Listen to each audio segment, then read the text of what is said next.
Alright, g'day, I'm Trent. I'm Paul.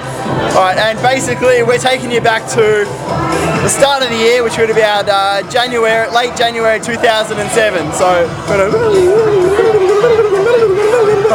bit of a time warp. Anyway, so basically what happened was we were just about to head onto a cruise.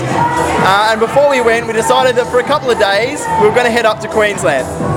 Which basically involved us rocking up there at about 10 o'clock in the morning, buying 2 slabs and just drinking consecutively for 2 days. Is this true? Yeah, absolutely. All true. Yeah. So, on the second day, we decided that we were going to go to the Doomben races. So we rocked up, we were downing schooners hand in hand, we were going 2 at a time. It was ridiculous. We were happy to walk at the end of the day. Skipping off from the race course, we found the first place that would serve us a bit of a meal before we went out afterwards. Happened to be an RSL club with an attached lawn bowls club. Love the lawn bowls.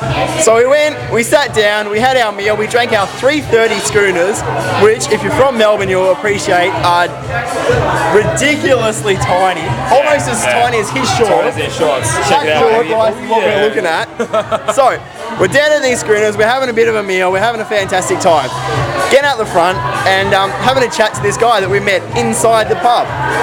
Anyway, so I've dared him, I said, okay, you know what, I bet you that I can run across these greens faster than you can. Okay, now, and if you know, this is a side note, if you know anything about lawn bowls and about greens and about old people and how protective they are of their greens, they do not like shoes on the green. Not at all, not happy. Absolutely and they do not sacred. like running on the greens either. Not happy. Anyway, continue. So, we've started from one corner, gone to the other corner. He's bolted. He sort of started off in some retarded fashion. I've done a cartwheel at the end. Just to celebrate my fantastic victory. In the end, we started walking back. The security guard has turned up and started escorting us out the door.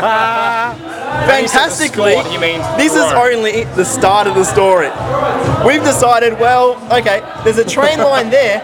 The station can't be that far away. It must be just there at the end of the road. Gotten up to the train tracks, and that's all we saw. Train tracks going either way. We knew the station wasn't too far away, so we decided to go for a bit of a jog along the train tracks. Jogging along, screaming out to each other, heave ho, heave ho.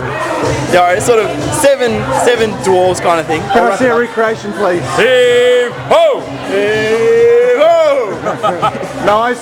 Anyway, so we got to the station, we're sitting there, we're waiting forever.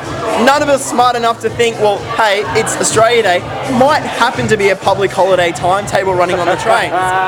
So, either way, we decided to wait and wait and wait, and before too long, the coppers have rolled up. They've pulled up and they've said, oh, look, we've got a report that about 4 guys have just gotten kicked out of the bowls club and we're running along the station. Only to the best of our ability could I think to say, no, we haven't seen them. Is this true? Absolutely true. It was more like this. We haven't seen them. No. Fantastically for the night though, when they were taking down our details, one of our mates who was heavily intoxicated and has since been ousted and forgone from the group forever, has decided to say, along with his name, birth date, address, or I had the chicken Kiev when we decided that we told them that we were going to be at the same place that they've just seen 4 people get kicked out of. So in the end they decided to say, okay, come with us. This is the night before the cruise, by the way, that we had to be on the boat at about 10 o'clock in the morning. And they've said, come with us, jump in the back of the wagon, we're going to give you a lift to the station. We jumped in, not knowing if it was the train station or the police station they were going to rock up at. Fortunately, they took us to the next train station. There was a train coming, and we got home safely. End of story. Everyone's happy. Except for the bowls people, very unhappy about their lawns. Very unhappy.